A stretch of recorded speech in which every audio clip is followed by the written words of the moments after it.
So, the biggest concern and question I get from buyers these days revolve around high interest rates, high home prices, and is this a good time to buy? So, let's unpack that a little bit and see if we can't get some answers that help you make sense out of it. First of all, in terms of interest rates are high as a function of inflation being high, and the Federal Reserve is literally increasing rates consistently, and they have been in a very quick period of time.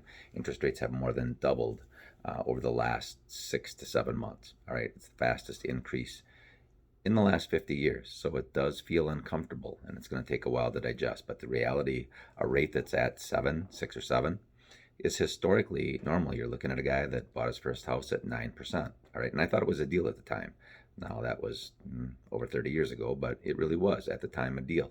And rates have gotten historically low in the last couple of years, like all-time lows. And that's a function of the pandemic, and the pandemic only comes around every 100 years, so it's unlikely to be that low again in the next 100 years or for the next 100 years, if that makes sense. So I will say once inflation's under control, and that's expected to take maybe 9 months or so, 9 months to 12 months. And at that point, interest rates will go back down. Now, they're going to go down to more of a historical norm, more likely with a number in the fives, all right? But that's a normal historical number as to being in balance with the market. So that's what can be expected, all right? In terms of home prices have increased as a function of the amount of demand and supply. High demand, low supply that is in the market. Now, there continues to be a low supply because home builders are not increasing and they can't increase their home production as fast as the market demands. All right. And at the same time, with a potential recession coming, they also have slowed down rather than increased, even though the demand is there. Now, demand has been mitigated as a function of interest rates increasing, but there are still more people that want to buy than there are houses for sale. And that's going to continue for a long period of time. That's a function of the fact that the millennial generation that are now, we've been picking on them for 10 years, if you want to say that, they are now in their 30s and wanting to buy homes.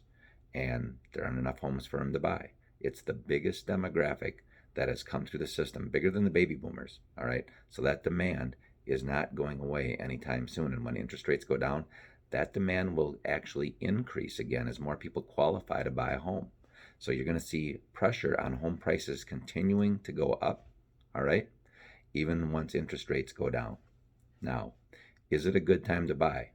I will tell you that this is a tremendous opportunity for the next 90 to 180 days while interest rates are a bit higher than they have been or are expected to be a year from now. And that is because the market is closer to being in balance. All right, it's still a seller's market, but it's closer to being in balance, and that allows you to negotiate somewhat. You're not having to compete with 24 other people that want to buy the same house, right? Which means you aren't paying $20, $30, $40,000 over asking. All right, and you can protect yourself with some contingencies. For example, home inspection contingencies that kind of went out the door over the last couple of years are coming back into play. So this is a tremendous opportunity to get a home now. And people ask me, should I just wait? And here's the cost of waiting.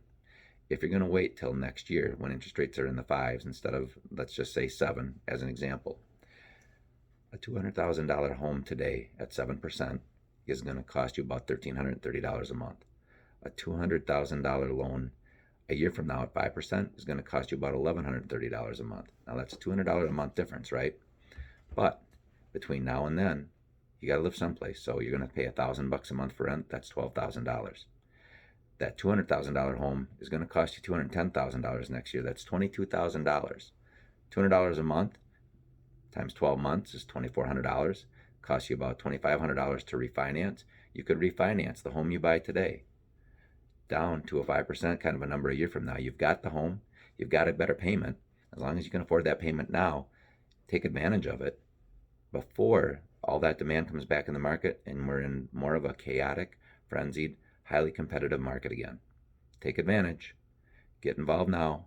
It's a tremendous opportunity. Thank you.